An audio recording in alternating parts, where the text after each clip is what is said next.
Hello, this is Jenny Jones, and welcome to my first episode of Talkin On Water. And who do I have as my first guest? The one, the only, Coach Tony Fiorentino, Heat Ambassador. And I'm so happy to have him because he's always been gracious. Whenever I asked him for an interview, he was always, yes, what time do you need me? What else could I say? Welcome. So help me give a good welcome to Coach Tony Fiorentino. Hey, Coach. How are you, Jenny? I'm wonderful. I'm blessed just because you are here with me. Extra super duper I'm blessed. here with you. Well, I'm so happy to have you. And like I said, sports is what I love to do, and I'm just thankful that, like I said, that you will give me this opportunity to explore a new show and Sure. just talk a little sports. This So, is great. so let's just get started. Read read some bio, read some different things on you, and I see that you've had a lot of different jobs, Yes. a lot of different jobs. So Yeah. let's try to go through them here. I've got Coach Tony, I've got he broadcast Tony, I've got scouting Tony, I've got teacher Tony. So just kind of walk us through some of your background because you've been quite busy. You've been quite busy. Well, when I came to Miami with Coach Rothstein in 1988, we were part of the original coaching staff with Dave Wold. And I had been a high school coach in New York. I was at Iona College for a couple of years right before I came to Miami. And so in that era, there weren't as many coaches as you have today. And so that when you're an assistant coach on a staff with only two coaches, there's a lot of hats that you wear while you're being the assistant coach. For example, I used to make the first videos for the team. So I was really like the first, quote, video coordinator for the Heat. Oh, I was kind of like the first scout for the Heat because I would go out and scout the opponent. And besides all of that, you have your responsibilities of helping Coach Rothstein and Dave Wold coach the team, coach players, make them become better players. And I learned so much from Coach Rothstein, him being such a great teacher, and me having a background as a teacher. I learned so much about the NBA very quickly. okay. So how did you make the transition from coach to broadcasting? How did you do that? When I was in high school as a coach, a guy named Ron Seisler started broadcasting playoff games. And he asked me to be one of the color analysts for it when my team wasn't playing for the championship. And I sat there a few times and said, you know what, I really like this. I never even knew that I would like something like this. So he gave me my first opportunity. So when I came to the Heat, I didn't want to be somebody that bounced around the NBA like a lot of coaches do. I was very fortunate that I've been able to stay with the Heat for 37 years now, Wow. wearing different hats. Wow. You know, since we originated in 1988.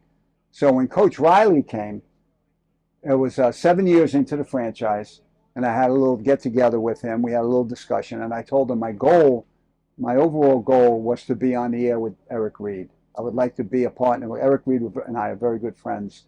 And I thought that would be a good combination and something I would really enjoy. And with my coaching background, you can have someone on the air that not only knows a lot about the Heat because it was there from the beginning, Right. but also I can kind of coach the fans into seeing little nuances that are going on in the game that you really don't see as a fan. Right. And so that's how it originated. Wow. Seems like luck has kind of been just attached itself to you. And 37 years, that's a long time. I came here when I was 10. No, I'm kidding. Okay. Well, I always say opportunity breeds success, and you've had a lot of opportunities Yes. and a lot of success. Would you change anything? Would you change anything? No, I'm very fortunate that the Miami Heat is an organization that values loyalty and someone that works hard and just wants to do what's best for the team. And if you do that, there are some organizations that let people go very quickly, even though they've done a very good job. So I've been very fortunate starting with Louis Chaffel and Billy Cunningham. They kept me on board when Coach Rothstein was let go, because Coach Rothstein's the one who brought me here. So in year 4, I stayed. And then eventually Coach Riley came in year 8 of the franchise, and I was fortunate enough to be on his staff. And so I wound up being an assistant coach for 11 years with the Heat. And then when the Miami Soul started in 2000, owned by the Heat, Ron Rothstein came back to coach the Soul. I moved over and became an assistant coach with Coach Rothstein again for 3 years with the Miami Soul. And then when that went away, that's when I got into broadcasting, a year on radio, and then 15 years with Eric Reed on TV. So, and then when that ended, the Junior Heat program was developing. The NBA was starting a Junior NBA program. The Junior Heat, we were jumping into this with Jeff Craney, and I worked with some really good people, and Julian Sanchez and Santi Echeverria. And the Junior Heat program has just blossomed over the last 6-7 years. And so I became the head coach of the Junior Heat program. We have a lot of clinics. We have a lot of camps coming up over the summer. We have 13 weeks of camp. So it's been it's been a smooth transition for me the whole 37 years, partly because I had the support of the powers that be with the Miami Heat. Wow. And what's it like working with Pat Riley? I just think he's just the class act. And, the Yes. Godfather for a reason, and got his name on the court for a reason. He's a genius. Jeff Van Gundy, I called him when Pat Riley came to the Miami Heat. And I said, tell me, I want to be on his staff. Tell me things about him. He goes, well, what you should do is always carry a pen and pad, because Pat Riley says things in passing that you're not going to remember. Wow. And so some people don't realize about Coach Riley is that he's really he has old-fashioned values. Okay, he expects you to work hard, expects you to do your job, but be team-oriented first. All of those different values that you grow up with as a person. And working with him was just for 4 years on his staff. I just loved every minute of it, because he just does everything the right way. He cares about people. He's not just into statistics, and he's one of the greatest pro coaches of all time. And then he had that smooth transition, when he came to Miami. Not only was he the coach, but the president of the team, and that was an easy transition for him. And now he's got just that title where he moved from coaching to the presidency and gave Coach Spoelstra the job. It's been an easy transition for him. And look at the teams that he's developed, the championship teams that he's developed. We're the only team, the only franchise in the NBA that's been in the finals 7 times since 2006. Yeah. We're the only, and you got to give a lot of credit of that to Coach Riley. So would you say that he's the father of the Heat culture, or did it kind of, backtrack a little bit before he got there, and then he just kind of helped cement it? Well, it started with Coach Rothstein, because he had a lot of the same values as well. He's a great teacher himself. And then when Coach Riley came, it got reiterated again. And let's not forget Mickey Arison, maybe one of the best owners in pro sports, where that's a great combination between the two. They're both cut at the hip. They both want to run the franchise in the right way.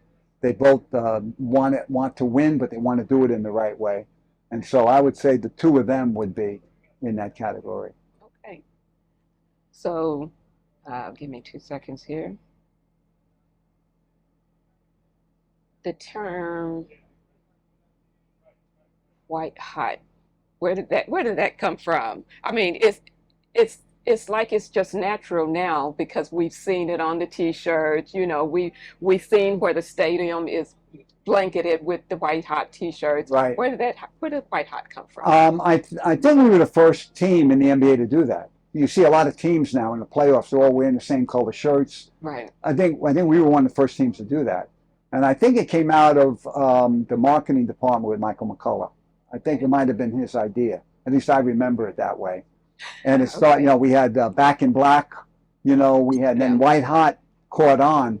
And what it does is, it's a great concept, because it makes the fans feel like they're part of the success. Right. Because it's intimidating to go into an arena as an opposing player and see everybody in the same color. They're all rooting for the same thing. And that gets me to the other part of it is, I get a little upset when people criticize Heat fans. I think we got Yes, we got some of the best fan bases in the NBA. There's no doubt about that. I don't yes. just say that because I've been with the Heat. I've seen it. I've traveled around the NBA all these years and go to different franchises and see the different arenas and the different reactions. There's no doubt we have one of the best fan bases in the NBA, and getting them involved in white hot just made enhance their feeling of being part of the success. Of the family. Sure, You look around and you see that the Heat has one of the classiest organizations no doubt. by bar none in the industry. It's respected by all teams, I think, in pro sports. We're kind of the model. We're not the only one, but we're one of the models that you want to, if you're going to start a franchise or have a franchise, you want to model it after hours. And I think that's why some in the past you've had Heat employees that have gone on to play to work at other teams. They recognize that, and some of the assistant coaches have gone on to be coaches in other franchises. Those other franchises realized how the Heat does things, and they wanted to have some of that employed in their team, and they wanted to bring that to them. So I agree with you. I think we're not just only well respected in pro basketball, but I think all of pro sports. I know me as you know, as a fan, on the side of being a journalist, I just feel pride. I just feel pride that this is our organization, this is our house, and this is how we are represented. I like Yes, that. I like that. Like I said, from the top down, it's just like family, and family always feels like home. So I yes, can imagine that's why it was so easy for you to just be around 37 years. yes. It's been a family thing, obviously. Like I said, I'm very appreciative that I've been able to stay 37 years. But it's nice when people value what you have to give to the Right, organization, and they right. want you to stay around. And it becomes a reciprocal type thing. But who doesn't love Coach Tony, right? Who doesn't Thank love you. Coach Tony for real? Who Thank doesn't you. love Coach Tony? That's nice of you to I say. can't imagine. But I know you have your website and you have a lot of things on there, not just basketball. .com. He Yeah. said not just basketball.com. So tell us about some of the other things that you do outside of basketball. I know you like baseball. I think you, if I remember reading correctly, you coach some Yes. baseball, and just tell us a little bit more about Coach Tony. Well, before I came to Miami, I coached at my alma mater, Mount Vernon High School in New York. Okay. Mount Vernon is just north of the Bronx, Westchester County, and we are still one of the top public high schools in the country for turning out basketball players. Okay. And it's a situation that's very unusual because it's 4 square miles, and you have to live in Mount Vernon to play there. You can't go recruiting anybody. We never did that. Okay, you can't bring in people because they're good and they live in one town. No, private schools were able to do that for many years. We never did that. So it's unusual that a city that's 4 square miles, we've had 10 guys dabble with the NBA. Some of them were just in there for a cup of coffee, but guys like Gus Williams, the late Gus Williams, borderline, I think, Hall of Famer. He hasn't been elected, but he led the Seattle Supersonics to the NBA championship in 1979. He averaged almost 29 a game in the Wow. finals. Ray Williams, the late Ray Williams, his brother played for the Knicks and Nets. We had the McRae brothers, Scooter McRae and Rodney McRae. I coached Rodney McRae. I was assistant coach at Mount Vernon, my alma mater, as I mentioned. And the first year I became the head coach, I had Rodney McRae. Rodney's had an unbelievable career.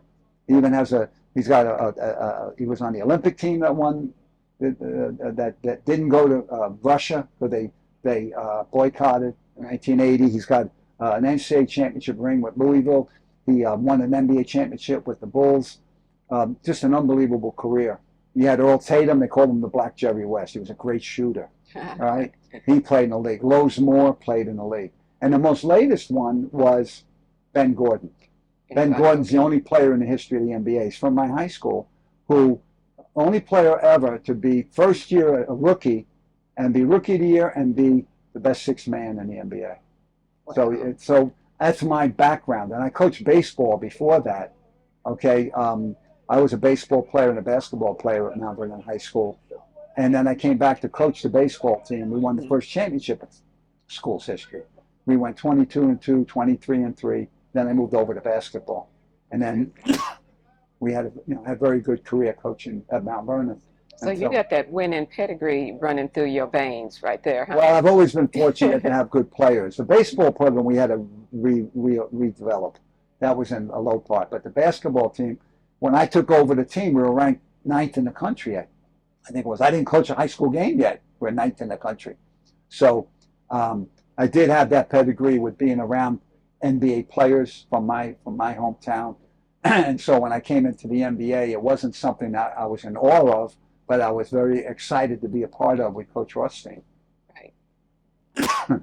Well, like I said, you have so much, so much. I love the quotes on your website. So give me a couple of good Tony quotes. I'm starting out here. It's a new venture for me. What you got for me, Coach? Well, one of the things I enjoy now, being an ambassador, is that I went this past school year, it's ending now.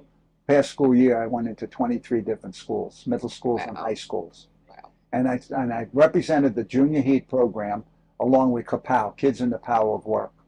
And the gist of the whole thing was learning for success. And we talked about what are the qualities of successful people. We talked about gratitude and kindness and empathy, positive attitude, good work ethic, all of the things you need to be successful outside of sports. You didn't need them in sports, but obviously you needed them in life. Right. And so I really enjoy going back to my roots in the classroom. Was I was a teacher for 15 years. Really enjoy doing that. And for the camps, I use a lot of quotes. I give out a quote. We give out a quote every day in the camp.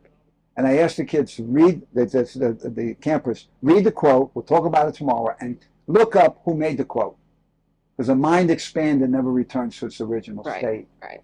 And some of the great quotes that I've used that I really enjoy giving to them, and I tell this to the kids when I'm doing when I'm in the schools. Magic Johnson has an unbelievable quote. He said, "You don't have to be magic to be special. You're already special. You're you. You're unique. You're one of one." There's over 8 billion people in the world. There's nobody like you. You're unique. Right. And so I don't know if kids ever hear this. So I'm trying to give them that positive attitude that maybe they don't hear every day. Doesn't mean you're entitled. But what it means is you've got some greatness in you that you've got to discover by opening up your mind, keeping your eyes and ears open, through kindness. And I tell them different stories. One of the stories I like to tell them is about Dwayne Wade. My last year that as an announcer, my last game, regular season game, I go to my car after the game, and on the hood of my car there's a little bag, like a little gift bag. So I go home, I open it up. It's an autographed jersey of Dwayne Wade, and he put on the back of with the autograph, "Your words will always be in my head." Because I announced maybe 900 of his games, something like that, right? And we became good friends over the years. He also gave me a gift card to a Four Seasons hotel. And there was another sentiment in there, and Gabrielle Union wrote one. I mean, that's who Dwayne Wade is.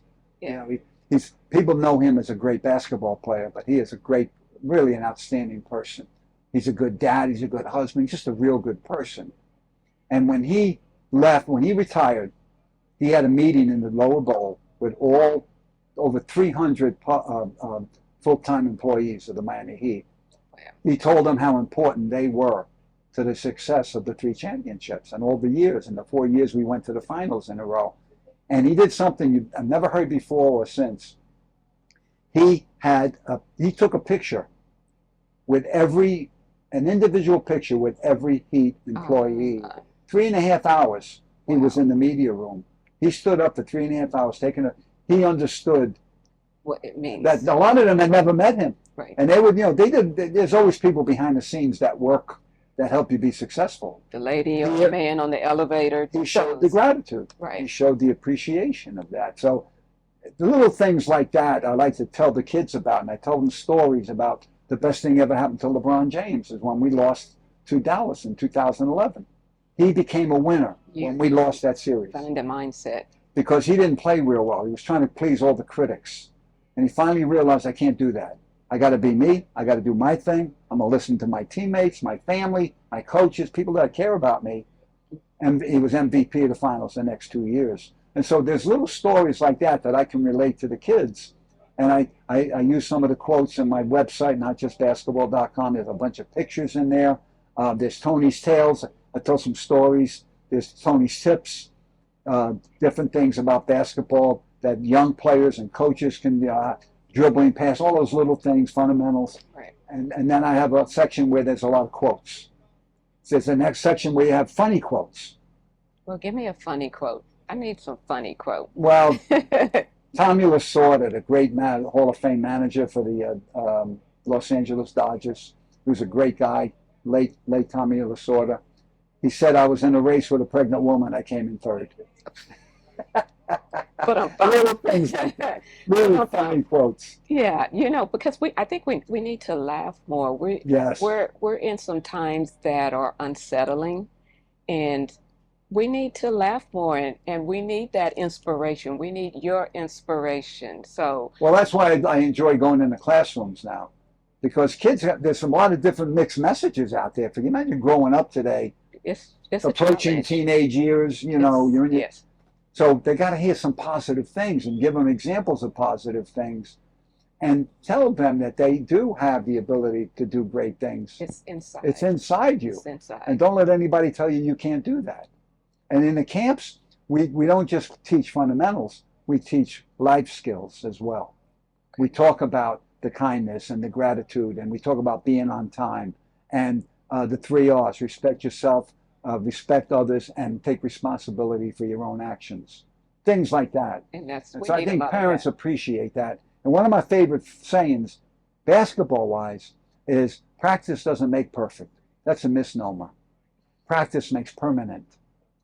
That's it. Practice makes permanent. If you practice dribbling with your head down, you're going to do that in a game. That's not perfect. If you practice with your head up, and your body down, the dribble's not very high, and you do that all the time, it becomes becomes a habit, second nature. So practice doesn't make perfect, practice makes permanent. We like that. We like that. Can I tell you my Dwayne Wade story? So when I first started doing freelance work, and I was in the locker room, and I was asking Dwayne Wade a question, and I said to him, I don't remember exactly what I said to him, but I said something to him, and he finally looked around and he saw me because I'm short, and he saw me and he recognized that I was not a face that he was used to seeing, but he still went ahead and gave me a professional answer. He treated me like a professional, me, the rookie. That's who he treated me like a professional, and I'm like, I'm just trying to find my way in, this big sports world, this big man-dominated sports world. I'm just trying to find my way. And I got a chance to say that to him when he retired, here as a member of the Heat. I got a chance to say that to him, and that was like a highlight. That was a highlight for me. So I got a little bit of what you got from working with him from the time he came to the time that he left the organization. I got just a little bit of that. He always treated me like a professional. As great as he was as a player, he was very humble as well. Yes. And he projected that he treated people the way he wanted to be treated himself, which is another way another thing we try to tell the kids. If you don't want it done to you, don't do it to them. Exactly. That's a pretty good mantra in life. Treat people the way they treat, and that's who he is. I mean, that's not fabricated. He's real. You got to love that. I love that about him. I love that about you. You're always, like I said, personable and welcoming. And can we show the ring? I know I know we were going not just basketball.com, but the ring. Yeah, this is ring. This is the back-to-back ring when we won the championship. Yes. I told that story about Ray Allen making the 3 in the corner to tie the game in Game 6. And we win that game in overtime. And then people forget Chris Bosh, maybe the most iconic rebound, most iconic assist, the most iconic block shot in the history of the Miami Heat. Everything had to go right. Everything. He did everything right, and that whatever it was. And then LeBron makes the jumper in Game 7. to beat San Antonio, and we win back to back. And we have three of these rings. Pat Riley has nine rings. He designed all these rings. I love the Wow. onyx background. Got my name on there. Inside Oh, this, it says we won 27 games in a row, which was one of the longest that was a winning record. streaks in the Yes, history of I the remember. NBA, and the best record in Heat history, 66 and 16. Wow. That was I wear this that every was day. amazing. Yeah, I Yeah. wear this because people want to see it. They take pictures with it. I So got my picture cool. with There it. you go. I got my picture. We probably get another one, but I got my picture with it. I love Coach Tony and baseball. Let's talk a little baseball. Back to baseball again, Sure. because how's your Yankees doing? Oh yeah. Right now I they know got you the root for third them. best record in Major League Baseball, and that was after losing a great player like Soto. He signed with the Yes. Mets, Yeah. and yet, but we still have the best player in baseball, I think. I say we. The Which Yankees have the best player in baseball, Aaron Judge. okay, I like him. But I like him because he's a good He's guy. another humble guy. Yes, a good guy, great Great player. leadership qualities. Yes, Yes. yes, I like that. I like that about him. Sometimes we like the bad boys, but I like the good guys. I like the good guys to win as well. Well, he's And even keel. yes, He never yes, argues with the umpire, even though bad calls are going to happen. He strikes out 3 or 4 times in a game, where he hits 2 home runs, 3 home runs in a game. He's the same guy. He's a great leader of the Yankees, and they feed off of that. And so he's there, and he's batting almost 400 for the season. hmm He's going to hit another 50 something home runs, knock in 140 runs. He's the leader of the Yankees, and they lost to the Dodgers in the World Series last year. yeah, They want to get that was back a tough there. one. That'd be pretty cool. We'll see what That happens. was a tough one. Do you get back to New York fairly often? No, it's not so No, I don't. often. I have a brother that lives in Connecticut, and I have a sister that lives up there, but I don't have anybody left that lives in New York. My mom lived with me for a while before she passed away, and so, but I I'm get to see sorry. friends up there. I have friends in New York that I see all the time when I go up there. So if they make it back to the World Series, you going? No, I don't go. I watch it You on like to TV. watch it on I TV? watch it on It TV. is kind of the best seat in Yeah. in the place, right? Well, it'd be cool. I used to be friends with Joe Girardi, who was the manager of the Yankees. Uh-huh. And when he was down here, I had him be my guest at a Heat game. So I was a guest of his at the new Yankee Stadium when it opened years ago, Okay. in 2009, I think it was. And when they opened the new stadium, and they won this is the last time they won a championship. So Well, we'll see what happens. okay. But you still kind of root for the home team though a little bit, right? Oh, I like to see the Marlins win. Sure, sure. Yeah. I'm really enjoying the Panthers. Oh, They're trying to do what we did. yes. This is the third year in a row they're in the finals. They can win it 2 out of 3 years. Yes. We were in the finals 4 straight years, won it back to back. In fact, we're one of, I think, of only 7 franchises of the 30 in the NBA that have won back to back championships. And that's no small feat. No, it It's isn't. not, people think, okay, yeah, we won and then we're going to get back there.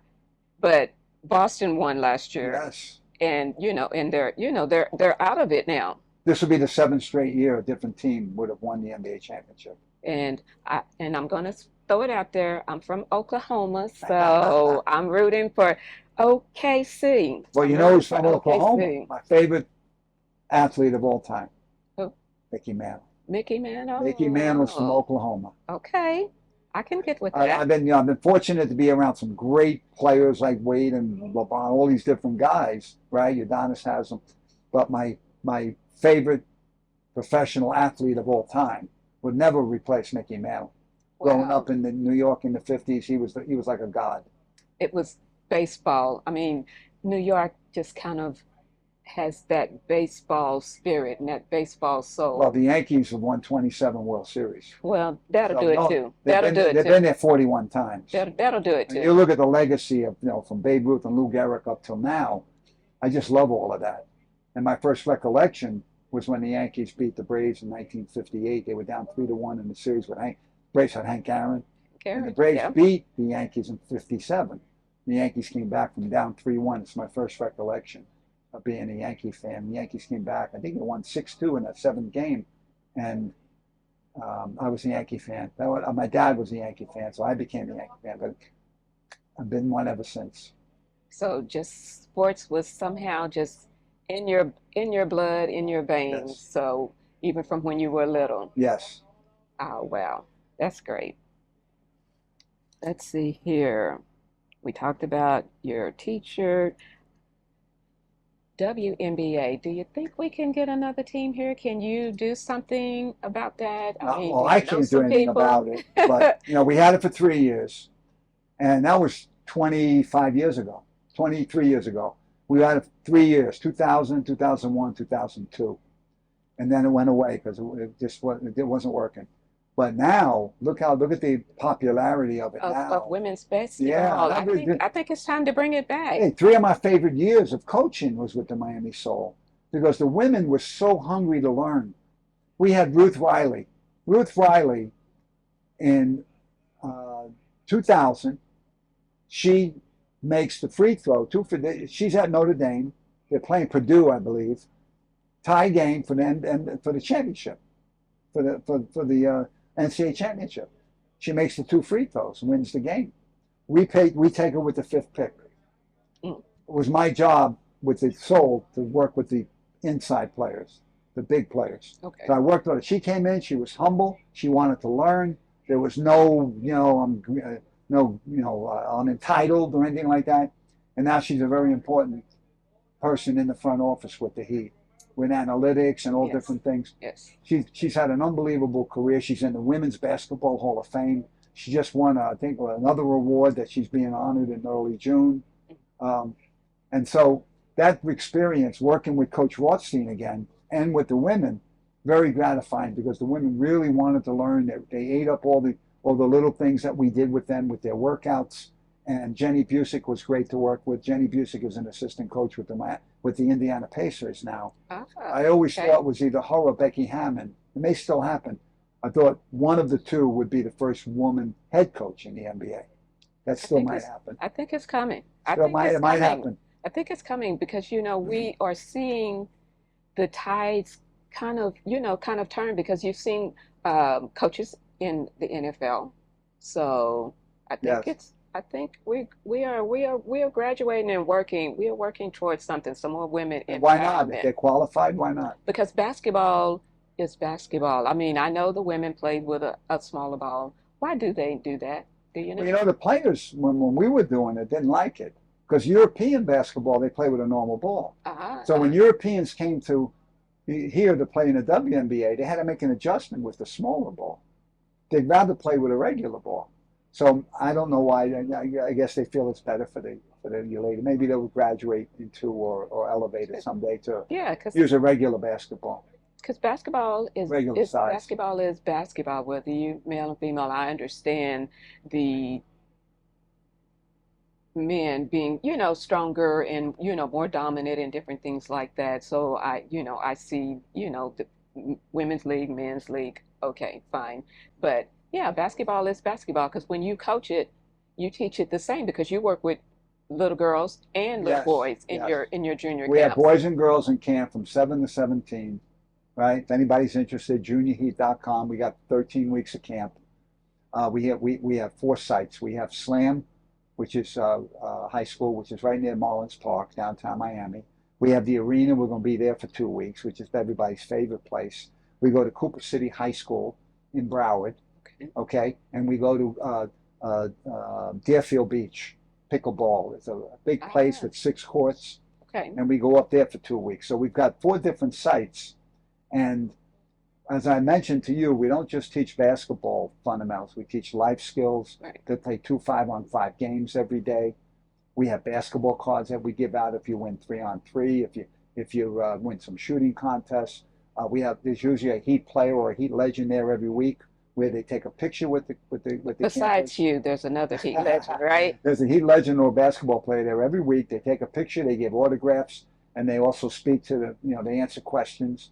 I mean, it's really it goes from 9 to 3:30 Monday through Friday, and as I said, juniorheat.com is where you get all your information. And we really have a lot. I'm looking forward to it because it starts on June 9th, and we go straight through 7 out of 8 weeks. We don't. The one week we take off is 4th of July week because it's in the middle of the week. I So we know. go I was seven lucky of to the eight get you. weeks. I was lucky to get you So it's before you cool. started I'm on the looking forward marathon. to it. We have a lot of fun with it. We got a lot of great people that work with us. Now, when you are teaching these camps, do you see the next NBA, the next WNBA star? Because you've got the scout background. So does To the be wheel honest, turning? it's tough to tell at that age, but we do have some pretty good players in the camp. And what I like to do is when I watch, I see the little nuances. What I love about the camp is that we've had campers that have had some disabilities, but yet the kids always rally around them. We had a young lady one year, about 2, 3 years ago. She was 9 years old. She had a 7-year-old sister well, she was legally blind, Oh, and she played basketball. And in her league, in her 7, 8, 9-year-old, we had 4 teams. All the kids rallied around her. When she got the ball, they tried to help her score. And you tell me they weren't learning a great lesson about uh, being nice to people and not, companions, and friendship. compassionate. Yeah. Yeah. So they learned more than they realized they learned that week. The coaches did a great job, and then we gave her an award at the end of the week. We give Wow. out awards at the end of the week. And about her sister being such a nurturing sister, was 2 years younger and was a nurturer. Little things like that. We have a boy that comes from Indonesia Oh, who, when he was 2 years old, they gave him a 10% chance to live. He had a really serious heart problem, and he survived. And now he wow. comes to camp, and he's great. He loves basketball. He cheers for his teammates, and he's coming back from Indonesia to go to camp this summer at the So arena. it's an international camp then, huh? Well, before COVID, I used to keep track of all this. We have a record one summer where we had kids from 35 different countries outside the Oh, U.S. wow. Because I think when we went through the 4 years in the finals, we became an international team. Got Okay, you. Got you. so this summer we're going to go back to keeping track of how many countries kids come from. We've had kids from Russia and Yugoslavia. I mean, all the other side of the world. And it's interesting because they come to Miami when it's the hottest time of the year, Right. right? But the kids are drawn here, and once they come to the camp, they realize the camp's a little different than a lot of other camps because we treat them we treat them as people, not just basketball players, and they love the messages that we give them about sharing and all the different things. I tell you the quotes that we give out, Right. and so they learn a lot. They're learning more than they even think that they even realize they're learning. So a little fun, a little learning, Yes. a little fun, a little more Well, that's learning. the main goal, is to have Yeah. fun. Yeah. I think sometimes some parents are so wrapped up in their kid. I understand this, that maybe they put a little bit too much pressure on them. Just let them have fun. The Exactly. first thing is to have fun, and then Exactly. everything emanates from there. And then once that happens, they love just being. I know when I grew up, I couldn't play enough basketball. I play all day, every day. I understand where the kids are coming from. We go 9 to 3:30 every day, and it's constant going. We take little breaks here and there, but they love it. 3-on-3 contests, shooting contests. Um, like I mentioned earlier, we play 10 5-on-5 games during the week. I know they love the games. Right. We have a snack shack. They get something, a little treat during the day, Hey. right? They get lectures. They get little discussions that we have with the players, with us. It's all encompassed. It's really cool. So you're the teacher, but I gave you a homework assignment. I challenged you to tell me something that nobody else has heard from you because I know you've done a lot of interviews, 37 years in the industry. So what you got for me? I know we talked about it, Well, but I used one already. well, Practice makes permanent. okay. And that applies to your But daily life. You're creating good habits. I think we talked about it was a record that you set with your school, I do believe, high Yeah, school. when I was at Mount Vernon, I coached 8 years at the varsity, and as I said to you, we had a lot of good players. Right. We had it going. We were good. We're one of the premier high schools in the New York area, all whole state, and we won 182 games and lost 21 when I was a high school coach, Wow. which is 0.89, so which is 90%. And when I left to go Yes. to Iona College as an assistant, I researched this to make sure I was right. We had the highest winning percentage of any coach in the state, male or female. Wow. New York State's got a ton of high schools, all the way up Rochester, Right. Buffalo, New York City. Right. And so we're very proud of that. And it's because I had some great I had coaches that worked very hard with me, and I had guys that just loved basketball, and they listened and they worked hard because when you played a Mount Vernon High School, we always got the best effort from everybody because they wanted to beat us. It was a feather in their cap if they beat Mount Vernon. Wow. It's like when LeBron and Wade were with the Heat. If you beat the Heat, you're going to get up to play against them because you're playing against the best. We were like that my 8 years at Mount Vernon, and they're still very good. They've won state championships since I left, and so we were the pallbearer of excellence for many years. I was on the first championship team there. I played on it, and I know the pride that we have in basketball in Mount Vernon. And so when I was announcing, the guys used to make fun of me because when we played Ben Gordon, when he played for the Chicago Bulls, they would make fun of me. Now, you can't mention Mount Vernon more than 2 or 3 times in the broadcast. They would limit to me how many. But I was proud of it so much that it was really cool.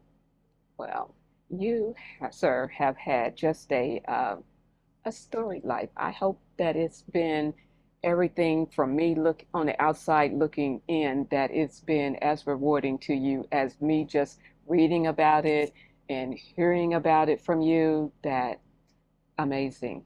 Just Well, amazing. 37 years. I've also been very fortunate. I've had some very good people growing up. My mom and dad were great. There's a guy named Billy Thomas at the Boys Club, saved many people's lives. I went there when I grew up in the inner city, and he saved a lot of people's lives just by being a good. He's still around, being a good person. Wow. And then I had the good fortune of Ron Rothstein believing in me, bringing me here, and then I had the good fortune of staying when he left, and then being with Coach Riley, and being with Mickey Harrison and Nick Harrison, being with the Heat organization. Worked with one of my best friends, and Eric Reed, on the air. Things like that. I've been very fortunate to have very good friends, people that have been very supportive of me through the years. And as you mentioned, I think what happens is when you get the opportunity to do something, you got to take it by the horns and take advantage of it. Ride the bull. Right? And I've been very fortunate that I've been able to stay here 37 years after I had the 15-year run as a high school coach, teacher, baseball, basketball in New York. And so I've had 2 different families. My Mount Vernon, where I grew up, right. It's a close-knit community, and with the Miami Heat. I was able to stay here all these years without having to bounce around. I didn't want to do that. And I was fortunate enough that there was a reciprocal type thing. So it worked out. I have a lot of gratitude today. Well, I have a lot of gratitude. It has been definitely a pleasure just hearing your inspirational talk and all of the things that you've done. Like I said, I want to be like you when I grow up. I want to be like Coach. What can I say? That's nice. Thank you. Do you have anything else that that you're doing that I've not touched on that you want to tell us about? No, but I really enjoy going into the classrooms with the kids. I feel like I'm really reaching them. Of the 23 visits I made, I think it was 3,650 kids I spoke to. Wow. In the 23 visits, because some of them I do 2 different groups at the school.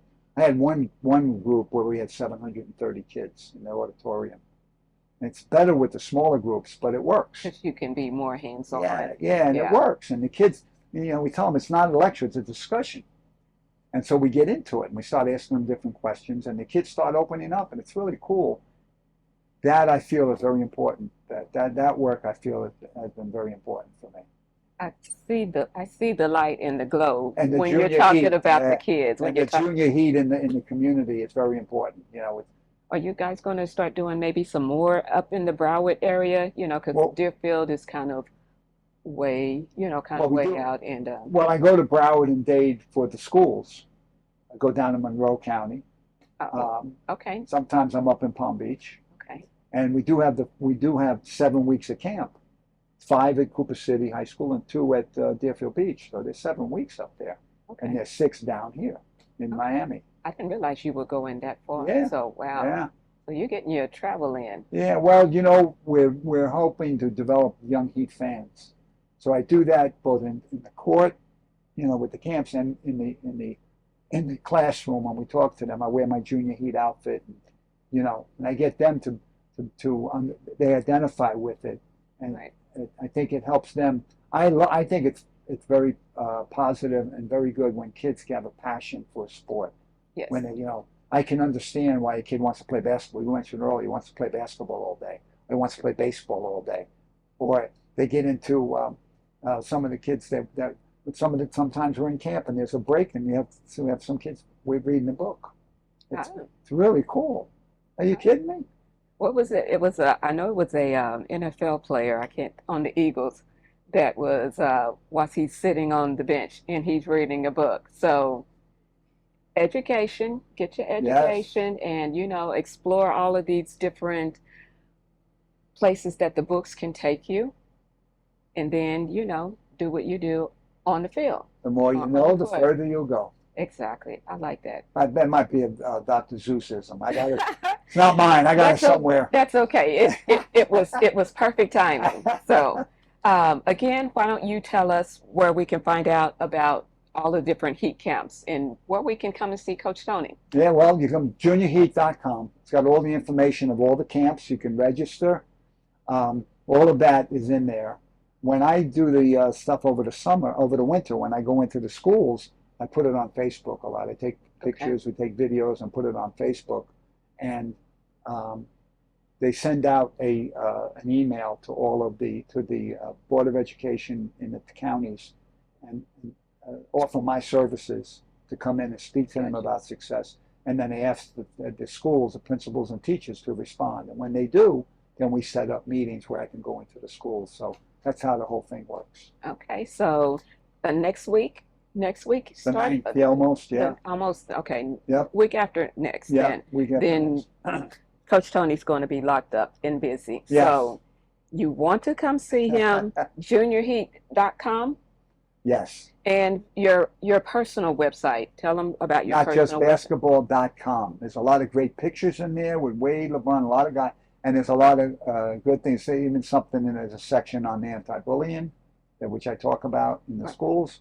And there's quotes, there's lessons, there's tales. I think right now I got like 10 different stories on there that involve Coach Riley, they involve Coach Spolstra, Coach Rothstein, uh, Dwayne Wade, Keith Askins, a lot of different people, characters in the players in the Heat organization, and it's just a lot of fun. People like to go in there and just dabble in it, and just you get caught up in it. It helped me making that website because I had no idea how to do it, and I did it during COVID. We were stuck in the Got you. house, Yeah. Yeah. so it kept me busy rather than going crazy in the house. I have two dogs at home, so I'm in the house with two dogs through the whole COVID thing.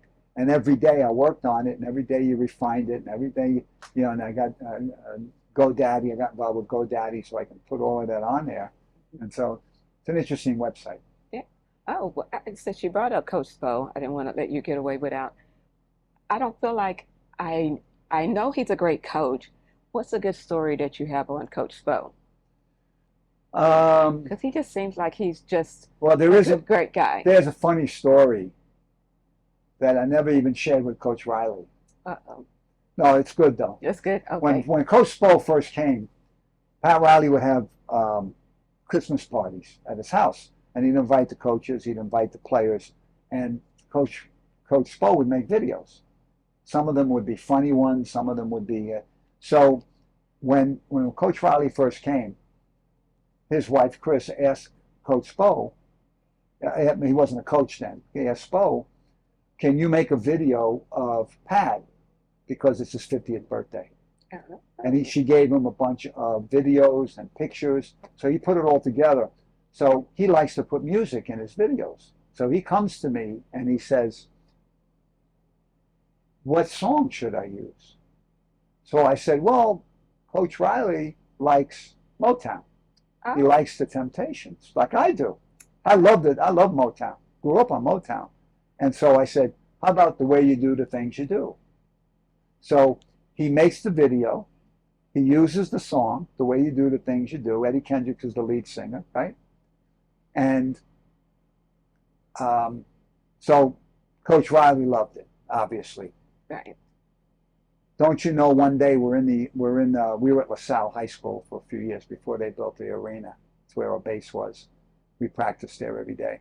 We're in the locker room one day. I'm with Coach Riley, and he takes the tape and he puts it in the VCR, and he plays the video, and the song comes on. The way you do the thing. He's sashaying, he likes to dance a little bit, right?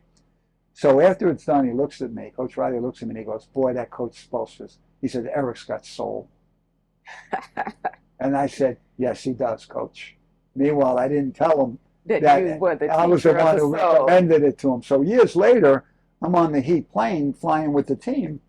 Coach Bo would always come back and talk to us. We sat with our group of announcers and producers, all that in the back of the plane. Coach Bo would come back, and somehow we got on the subject. And I told him the story. He couldn't stop laughing. Because I think when he came to the Heat, I don't even know if he knew who the Temptations were. Oh. That was a different era for him. Okay? And so he used my advice, and it went over great. But I never told Coach Riley that was my idea. So now if he watches the video, he'll know. Do you have a favorite Motown song? That was a great, story. It's funny. We were in Detroit playing the Pistons, and they were playing a song. I heard it through the grapevine. And I said, I believe this was the story. I might be misconstruing it. And I said to Eric Reed, they were playing the Motown sound song. And I said, "Eric, that's the second best song of all time." And he says, "What's number one?" I said, "I heard it through the grapevine by Marvin Gaye." Come on, everybody knows that. Meanwhile, I've changed my mind. My favorite song of all time is "My Girl" by the Temptations, with David Ruffin as the lead singer. Oh, that's so sweet. "My Girl's a great song. I love that song. That's so sweet.